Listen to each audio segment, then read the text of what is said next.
말씀은 이사야서 41장 8절부터 14절까지 교독합니다. 그러나 나의 종 너 이스라엘아, 내가 택한 야곱아, 나의 법 아브라함의 자손아, 내가 그때서부터 너를 붙들며 나의 종이라. 내가 너를 택하고 싫어하여 버리지 아니하였다. 두려워하지 말라, 내가 너와 함께하니라. 놀라지 말라, 나는 내 하나님이 됨이라. 내가 너를 굳세게 하리라. 참으로 너를 도와주리라. 참으로 나의 의로운 오른손으로 너를 붙들리라. 너와 같은 날이 아무것도 아닌 것 같이 될 것이며 멸망할 것이라. 내가 찾아도 너와 싸우던 자들을 만나지 못할 것이요, 너를 치는 자들은 아무것도 아닌 것 같고 허무한 것 같이 되리니, 이는 나 여호와 너의 하나님이 네 원수를 도와주지 말라. 내가 너를 도우리라 할 것이니라. 14절 다 같이 시작. 버러지 같은 너 야곱아, 너희 이스라엘 사람들아, 두려워하지 말아라. 내가 너를 도울 것이라. 내 구속자는 이스라엘의 거룩한 이니라. 아멘. 아멘. 프랑스의 화가 엘리 라누가 1881년에 그린 돕는 손이라고 하는 유명한 그림이 있습니다. 그 그림의 제목이 돕는 손입니다. 그 그림에 보면 수면 위에 어린 소녀와 늙은 어부가 함께 타고 있습니다. 커다란 노 앞에서 할아버지와 손녀가 나란히 앉아서 함께 노를 젓고 있는 것입니다. 그리고 그 손녀의 얼굴과 눈망울에는 긴장한 모습이 엿보였습니다. 그런데 어린 손녀는 두려워하지 않고 노를 젓고 있습니다. 그런데 그 옆에 앉아있는 할아버지가 노의 끝자락을 잡고서 인자한 얼굴로 어린 소녀가 노를 젓는 모습을 지켜보고 있습니다. 그리고 그림 왼쪽 아래에 작은 물결이 이는 것으로 보아서 배가 조금씩 앞으로 나가고 있는 듯합니다. 느리게 노를 젓는 것이 답답할 수도 있을 텐데 그의 얼굴에는 전혀 그런 기색이 없습니다. 소녀가 노를 젓는 모습이 기특한지 그저 그 사랑스러운 그런 눈빛으로 소녀를 바라보면서 소녀의 노 젓는 속도에 보조를 맞추어서 천천히 그리고 조심스럽게 그 할아버지도 노를 젓습니다. 어린 소녀는 그런 할아버지의 마음을 알았는지 그의 옆에 얼굴에는 긴장감이 느껴지면서 자기 자신이 무엇인가 하고 있다는 그런 자신감과 자신이 노를 저어서 배가 어디론가 가고 있다는 것에 자부심을 가지는 그런 모습까지 보이고 있습니다. 그런데 우리는 그 배가 앞으로 나아갈 수 있도록 노를 젓는 소녀가 아니라 할아버지라는 것을 잘 알고 있습니다. 어린 소녀는 그저 커다란 노 위에 자신의 손을 올려놓고 있을 뿐입니다. 배가 움직이는 것은 그 옆에서 힘차게 노를 젓는 할아버지 때문입니다. 그런데 어린 소녀는 마치 자신이 노를 저어라고 생각을 한 것입니다. 그래서 화가 에밀 라누는 그 그림의 제목을 돕는 손이다 그렇게 붙였습니다. 여러분, 누가 누구를 어린 손녀가 할아버지를 도와서 노를 젓는다고 그렇게 해석할 수도 있을 겁니다. 그러나 그런 해석보다는 어린 손녀를 할아버지가 돕고 있다고 해석하는 말이 더 맞을 것입니다. 자녀나 손주들이 엄마, 아빠나 할아버지, 할머니를 돕겠다고 팔을 벗고 나서는 것처럼 그 손녀는 자신이 할아버지를 돕고 있다고 말할지 모릅니다. 그런데 우리가 잘 아는 것처럼 엄마나 아빠 또는 할아버지나 할머니를 돕겠다고 나서는 그 아이들은 돕는 것처럼 보이지만 아이들이 도와주겠다고 함께하면 오히려 일의 속도가 늦어질 수 있을 겁니다. 그런데도 도우라고 하는 것은 그 마음이 기특하기 때문일 것입니다. 마찬가지입니다. 그 그림은 분명히 할아버지가 너를 줬겠다고 하기 때문일 것입니다. 그 어린 손녀를 돕고 있는 것은 할아버지인 것이 분명합니다. 어린 손녀를 도와서 그 어린 손녀 자신이 너를 저어서 배가 움직인 것처럼 느껴지도록 주고 싶었기 때문입니다. 사랑하는 여러분, 그렇습니다. 우리는 때로는 내가 내 자신의 인생의 배를 너를 저어서 가고 있다, 그렇게 생각을 합니다. 그런데 그것이 얼마나 어리석은 생각인지 모릅니다. 오늘날 우리를 돕는 손이 없다면 우리 인생의 배가 앞으로 나아갈 수 있겠습니까? 앞에서 말씀을 드린 어린 소녀처럼 아이의 힘으로는 결코 배를 앞으로 움직일 수가 없는 겁니다. 혹시 라도 그 아이의 노전 지점까지 갈 수가 있겠습니까? 여러분, 그렇습니다. 우리 인생의 배를 움직여서 앞으로 나아가 아닙니다. 우리 인생이 목표하는 곳으로 힘차게 너를 저어갈 수 있는 것은 우리를 도우시는 하나님의 손길이 있기 때문입니다. 그래서 성경에 나오는 그 믿음의 사람들 모두는 자신이 살아온 그 삶의 여정을 되돌아보면서 하나님이 나를 도우셨다, 하나님이 나를 도우셨다고 다 고백을 합니다.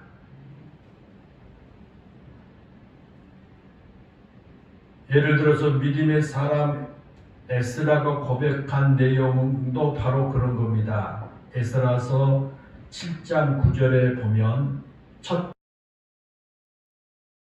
길을 떠났고 하나님의 선한 손에 도우심을 입어 다섯째 달 초하루에 예루살렘에 이르니라 그랬습니다. 거기에 보면 제2차 바벨론 포로 기한 때 약 1500km나 되는 그 먼 길을 올 때 대적들과 길에 매복하는 자들이 위험이 있었음에도 불구하고 안전하게 예루살렘에 도착할 수 있었던 것은 전적으로 하나님의 선한 손이 도우셨기 때문이다 라고 고백을 한 겁니다. 또 에스라 선지자의 뒤를 이어서 약 14년 후에 제3차 포로 기한을 이끌었던 느헤미야도 똑같은 고백을 합니다. 느헤미야서 2장 8절에 보면 내 하나님의 선한 손이 나를 도우심으로 라고 했습니다. 거기에도 보면 조국 이스라엘과 예루살렘의 상황이 너무 힘들었다는 것을 잘 알고 있던 이 느헤미야가 페르시아 왕 아닥사스에게 예루살렘 성벽을 건축할 때 아닥사스다 왕이 이를 허락한 것은 전적으로 하나님의 선한 손이 도우셨기 때문이다 라는 고백을 한 겁니다. 또한 다윗도 이와 똑같은 고백을 합니다. 시편 54편 4절에 보면 하나님은 나를 돕는 이시며 주께서는 내 생명을 붙들어 주시는 이시니이다 라고 했습니다. 이것은 자신을 죽이기 위해 혈안이 되어서 뒤를 쫓아오는 사울왕의 칼날에서 자신을 지켜주신 분이 하나님이셨다라고 하는 고백입니다. 수많은 원수들이 자신의 생명을 노리지만 자신의 생명을 지켜준 분이 하나님이시라고 하는 겁니다. 사랑하는 여러분, 그렇습니다. 우리는 힘들고 어려울 때 나 홀로 있다고 생각하기가 싫습니다. 그것은 마음이 힘들 때 오직 내 자신만 바라보는 경향 때문에 그렇게 생각을 하게 됩니다. 그래서 나에게 남아있는 마지막 힘까지 다 쏟아 부어보지만 내 힘만으로는 그런 상황을 극복할 수 없을 때 우리는 좌절하고 절망하게 빠지기도 합니다. 그런데 여러분, 믿음은 우리를 애토리로 내버려 두지 않습니다. 어떤 상황에서도 내 곁을 떠나지 않으신 하나님, 내가 약하고 힘이 없을 때 나를 지켜주시고 도우시는 하나님을 바라볼 수 있기 때문입니다. 믿음의 눈을 떠서 내 주변을 바라보면 아무리 힘들고 외로운 상황일지라도 그 자리에 함께 하신 있고 그 능력의 손길을 바라보면서 내 손을 내밀어 그 하나님의 손을 붙잡을 수가 있는 것입니다. 그래서 사람들은 힘든 상황을 만나게 되면 하게 되지만 하나님의 도우시는 손을 의지하는 우리 믿음의 사람들은 아무리 힘든 상황이 온다고 할지라도 결코 절망하지 않습니다. 하나님의 손을 붙잡고 다시 일어날 수 있기 때문입니다. 나는 힘이 없을지라도 능력의 하나님께서 나를 도와주심을 알기 때문입니다. 그래서 우리가 잘 아는 말씀, 내게 능력 주시는 자 안에서 내가 모든 것을 할 수 있느니라고 사도 바울과 같은 고백을 할 수 있는 것입니다. 때문에 여러분, 우리는 궁핍해도 괜찮습니다. 능력을 주시는 자 안에서 모든 것을 감당할 수 있기 때문입니다. 오늘의 본문의 말씀도 이루 말할 수 없는 그런 고통과 절망 가운데서 본문은 국가적으로 최악의 위기 상황에서 들려오는 하나님의 위로의 말씀입니다. 이스라엘 백성들에게 역사상 최악의 순간을 꼽으라고 한다면 당연히 주전 586년 남유다가 바벨론에 의해서 멸망당한 그 순간을 떠올리게 될 겁니다. 그것은 단순히 나라가 주권을 빼앗겼다는 것에 머물리지 않기 때문입니다. 물론 나라가 강대국의 주권을 빼앗겼다는 것은 역사의 비극 중에 비극일 겁니다. 그러지 않습니까? 우리나라 예를 든다면 1910년 8월 29일은 우리나라가 일본에게 주권을 빼앗긴 비극과 슬픔의 날이 아닙니까? 그래서 그날을 우리는 국치일이다 그렇게 부르죠. 국가적인 치욕스러운 날이라고 그러는 거예요.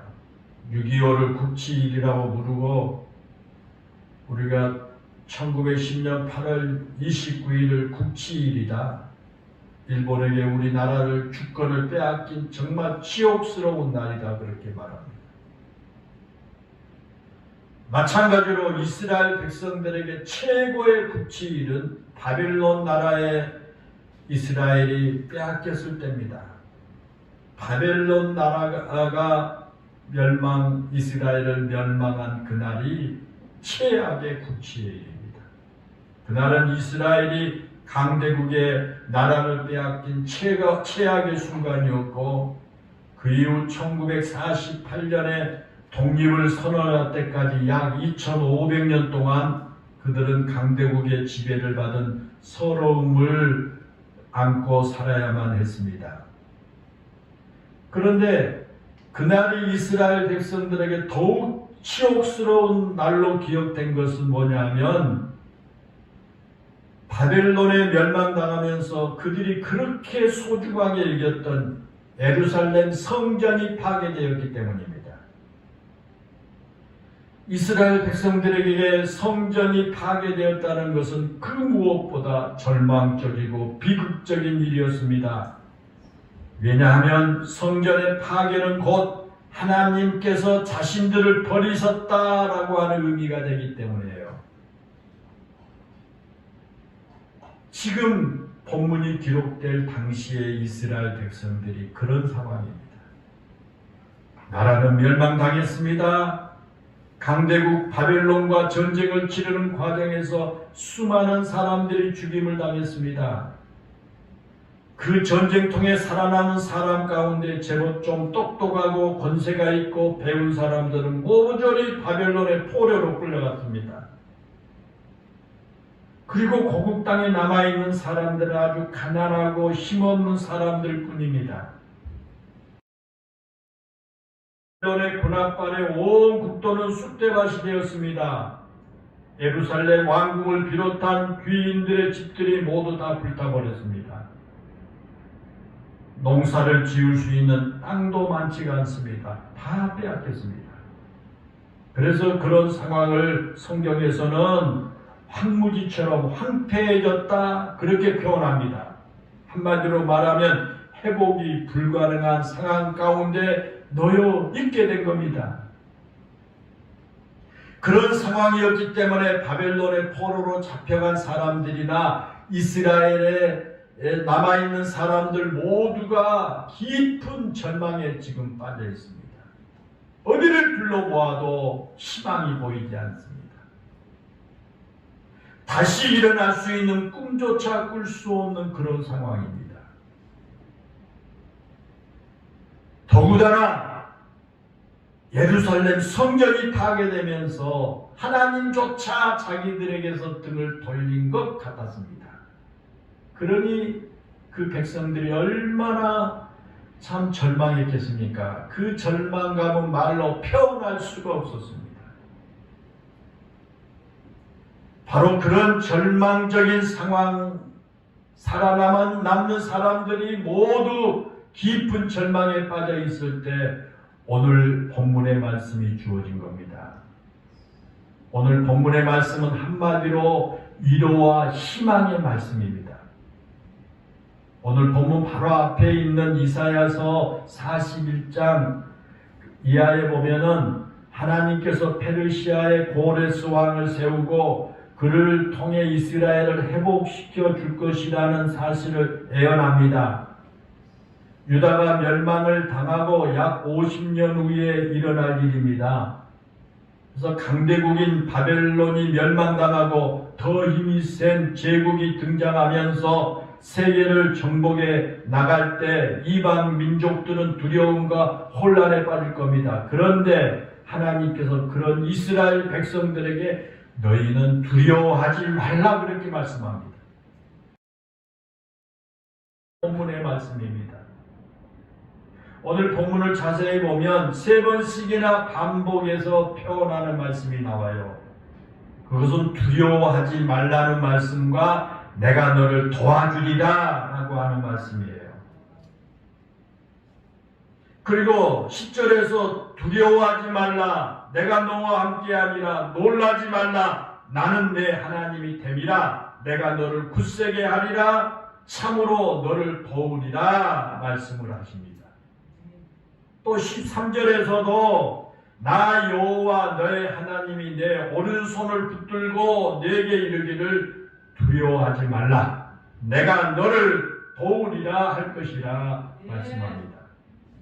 그리고 14절에서도 이스라엘 사람들아 두려워하지 말라. 나 여호와가 말하노니 내가 너를 도울 것이다. 그렇게 말씀을 합니다. 사랑하는 여러분, 이 말씀이 의미하는 것이 무엇인지 아시겠죠? 지금 나라는 멸망했습니다. 수많은 사람들이 전쟁통에 죽임을 당했습니다. 사랑하는 가족들도 희생했습니다.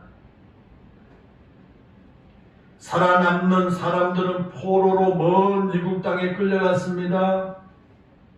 겨우 목숨을 부지하여 그 땅에 남아있는 사람들은 아주 가난하고 힘이 없는 사람들입니다. 농사를 지은 땅조차 없습니다. 포로로 끌려간 사람들 처지 역시 조금도 다르지 않습니다. 그들은 모두 이방인들의 노예가 되어서 살아갑니다. 이방인들의 놀잇감이 되어가지고 이방 땅에서 온갖 수치를 당한 사람들입니다. 이스라엘에서 내노라고 했던 그런 사람들이 바벨론 포로로 끌려가서는 거기서 온갖 수치를 당합니다. 그 시편 137편에서 시인이 노래한 것처럼 이방 사람들이 노래하여 우리를 즐겁게 하라. 그 요구에 그 이스라엘의 포로로 잡혀간 그 사람들이 말합니다. 차라리 노래하는 재주, 수금 타는 재주를 잊어버리는 것이 더 좋겠다고 말하고요. 내 혀가 이 천장에 붙었으면 좋겠다라고 말할 정도로 그들이 지금 수모를 당하고 있는 겁니다. 그런데 그런 사람들에게 하나님께서 두려워하지 말아라. 내가 너를 도와줄 것이라고 약속을 하신 겁니다.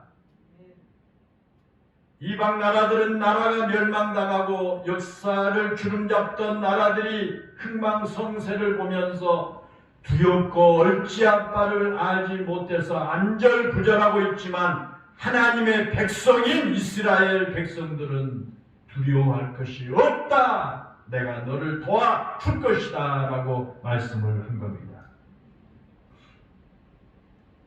사랑하는 여러분, 왜 하나님께서 그렇게 반복해서 이스라엘 백성들에게 두려워하지 말라 그렇게 하셨을까요? 왜 하나님께서 그랬을까요? 그 이유는 간단합니다. 그것은 이스라엘이 하나님께서 택하신 하나님의 종이기 때문에 그렇습니다. 하나님의 종이기 때문에 하나님께서 그들을 책임져 주신다고 약속한 겁니다. 오늘 본문 9절에 보면 하나님께서 내가 너를 택하고 싫어하여 버리지 아니하였다 하였노라 그렇게 말씀하셨고 8절에서도 이스라엘을 가리켜 내가 택한 야곱이라고 그렇게 말합니다. 이스라엘은 하나님께서 택하신 하나님의 종이라는 겁니다. 이스라엘이 하나님을 선택한 것이 아니라 이스라엘을 자신의 종으로 선택해 주셨다는 겁니다. 여러분, 우리가 본문의 말씀을 이해하기 쉽기 위해서 종을 선택하는 과정을 한번 생각해 보십시다. 고대 사회에서 전쟁의 포로로 잡혀오거나 노예 자식으로 태어나면 대부분 다 노예가 됩니다. 다 노예가 돼요. 그렇게 잡혀온 노예들을 대부분 노예 시장에다 팔아버립니다. 사람을 전쟁에서 포로 잡혀온다든가 그 노예의 자식으로 태어나면 노예 시장에 데리고 와서 팔아버려요. 노예들을 시장에 전시해 놓고요. 노예를 사려고 하는 사람들이 그 노예를 하나씩 훑어봅니다. 그러다가 쓸만한 노예가 있는지 살펴보는 거예요. 그러다가 자신의 마음에 드는 노예가 있으면요, 값을 흥정하고요, 그 노예를 사서 자기 집으로 데리고 갑니다. 그리고 그렇게 팔려간 노예는 그 집에서 평생을 살면서 주인이 필요 없다고 내다 팔거나 아니면 죽을 때까지 그 집에 노예로 살아야만 합니다. 그리고 거기서 낳는 자식까지 또 대를 이어서 노예가 됩니다. 그것이 바로 노예의 운명입니다. 그것이 바로 종의 운명입니다. 사랑하는 여러분, 하나님께서 이스라엘 백성과 우리를 자신의 종으로 삼으실 때 왜 우리를 선택하셨을까? 이스라엘 백성들과 저와 여러분을 하나님께서 왜 종으로 선택해 주셨을까요? 하나님께서 노예 시장에 나와 있는 노예를 살 때 건강하고 쓸만한 노예를 고른 주인과 같은 기준으로 우리를 고르셨을까요? 우리가 참 쓸만하니까, 저와 여러분이 보기에 참 쓸만하니까 하나님께서 우리를 노예로 선택해 주셨을까요? 본문 14절에 보면 이스라엘을 가리켜서 버러지 같은 너 야곱이라고 말씀합니다. 이스라엘을 버러지 같대요. 여기서 버러지는 두 가지 의미를 가지고 있습니다. 하나는 버러지는 더럽고 징그럽고 구역질나는 존재라는 뜻이에요. 여러분, 버러지는 그렇지 않습니까? 징그럽습니다. 더럽습니다. 다른 하나는 버러지는 무기력하고 나약한 존재, 그래서 밟으면 터져 죽을 수밖에 없는 존재라는 뜻입니다. 하나님께서 버러지 같은 그런 이스라엘을 선택하셨다는 겁니다. 이스라엘은 아무 쓸모없고 가치없는 존재입니다. 그들은 건강하고 무언가 사랑스러운 구석이 있는 그런 존재가 아닙니다. 이스라엘은 정말 쓸만하고 가치 있는 존재가 아닙니다. 무엇 하나 괜찮은 구석이 아무것도 없습니다. 그런데도 하나님께서 그런 이스라엘을 선택하셨다는 겁니다. 그런 이스라엘을 자신의 종으로 선택하신 겁니다. 나라가 멸망할 때도 마찬가지입니다. 그들은 하나님을 잘 섬긴 것이 아닙니다. 그들은 그들의 주인이신 하나님을 버리고요, 이방 나라의 우상에게 절했습니다. 그리고 그들은 우상을 섬겼습니다. 하나님께서 수없이 말씀하신데도 그 말씀을 들으려고 하지 않습니다. 때문에 마땅히 하나님으로부터 버러지와 같이 버림을 받아야 마땅할 존재입니다. 아무 쓸모없는 존재입니다. 하나님께서 그렇게 그들에게 하나님의 역사를 보여주었음에도 불구하고 그들은 하나님을 떠나서 우상에게 절하고 우상을 섬깁니다. 그러니 하나님 편에 봤을 때 버러지 같지 않습니까? 아무 쓸모없는 그런 무가치한 존재들이 아닙니까? 그런데 하나님께서 그런 버러지와 같은 이스라엘을 버리지 않으셨다는 겁니다. 오히려 두려워하지 말라고 하셨고 내가 너를 도와주리라고 말씀하신 겁니다. 사실 하나님께서 그들을 버리신다고 할지라도 아무 말을 할 수 없는 그들입니다. 누가 항의를 하겠어요? 하나님이 버리신들. 이제 아무 쓸모가 없는 노예나 다름없는 그들입니다. 그럼에도 불구하고 하나님께서 그를 도와주시겠다고 말씀합니다. 그래서 오늘 본문 8절에 보면요, 하나님께서 나의 벗 아브라함의 자손이다 그렇게 말씀하세요. 그 버러지와 같은 이스라엘을 하나님의 벗이래요. 그리고 아브라함의 자손이답니다. 여기서 벗이라고 하는 말은 가장 사랑하고 신뢰하는 존재라는 뜻이에요. 가장 내 가까이 두고 싶어하는 존재라는 거예요. 벗은 그러잖아요. 여러분의 벗이 그러지 않습니까? 이스라엘을 그렇게 가장 가까이 두고 사랑하고 아끼고 싶어 하시기에 아무 쓸모없는 존재인 버르지와 같은 이스라엘에게 두려워하지 말아라 말씀하시고 내가 너를 도와주리라고 말씀을 하신 겁니다.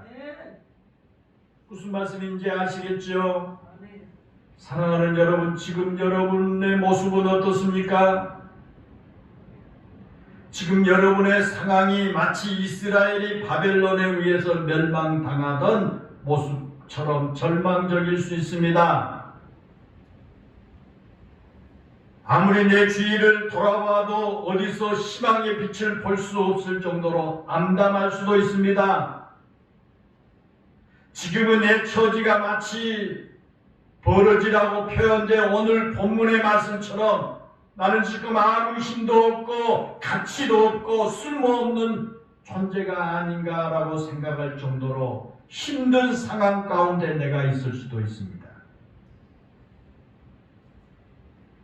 그러나 여러분, 우리에게 중요한 것 한 가지가 있습니다.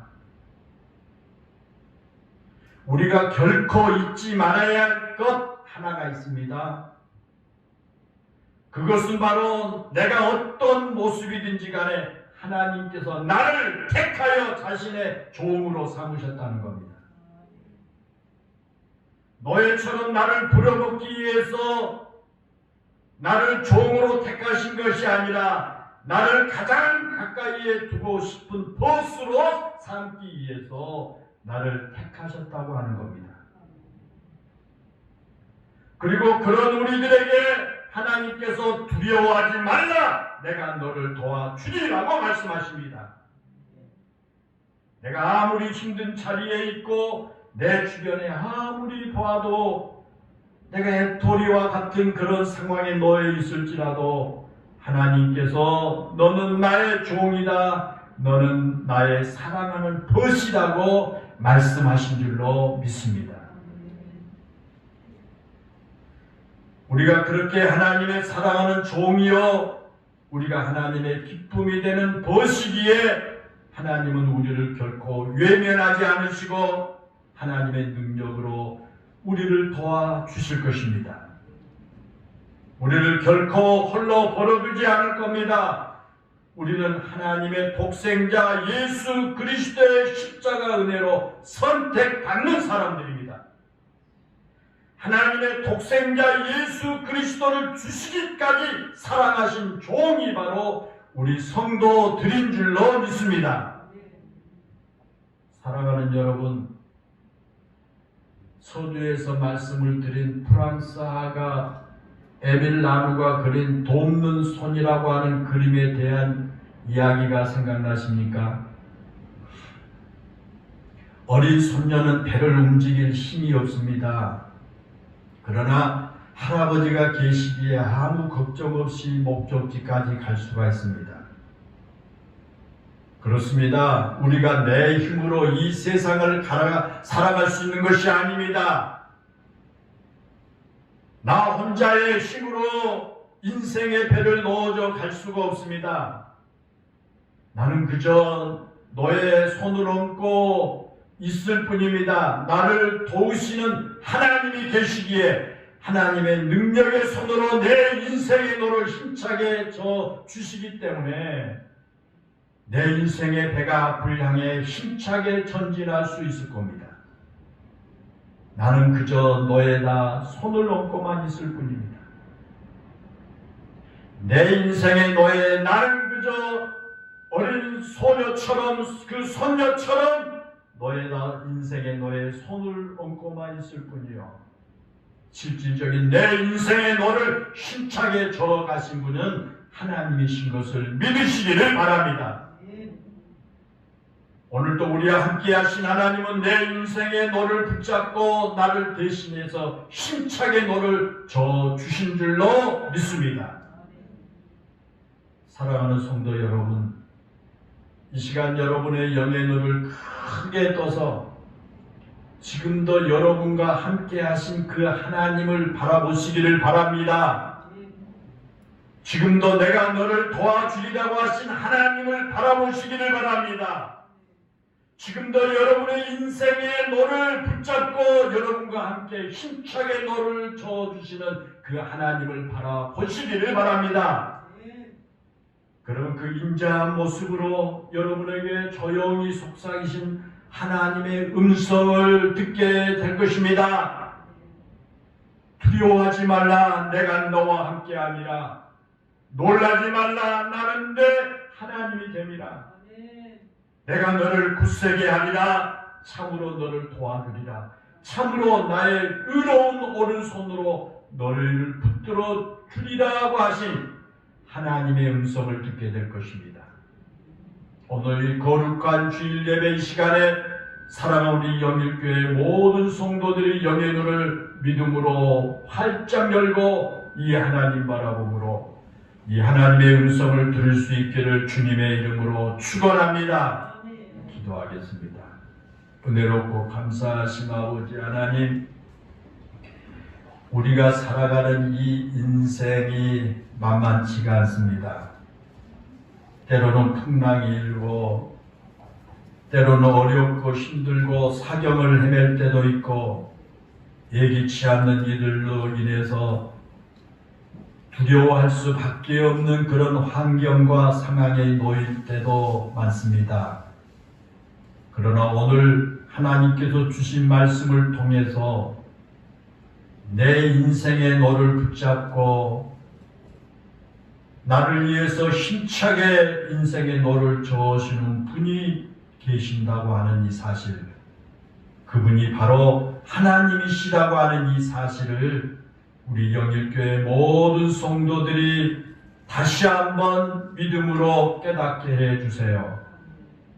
이 시간 우리 영일교회 모든 성도들이 영의 눈을 크게 떠서 지금 우리 성도들과 함께 하신 하나님을 바라보게 해주시고 내가 너를 도와주리라고 하신 그 하나님을 바라볼 수 있게 하시고 지금도 나의 인생의 너를 붙잡고 힘차게 너를 저으시는 그 하나님을 바라볼 수 있게 해주세요.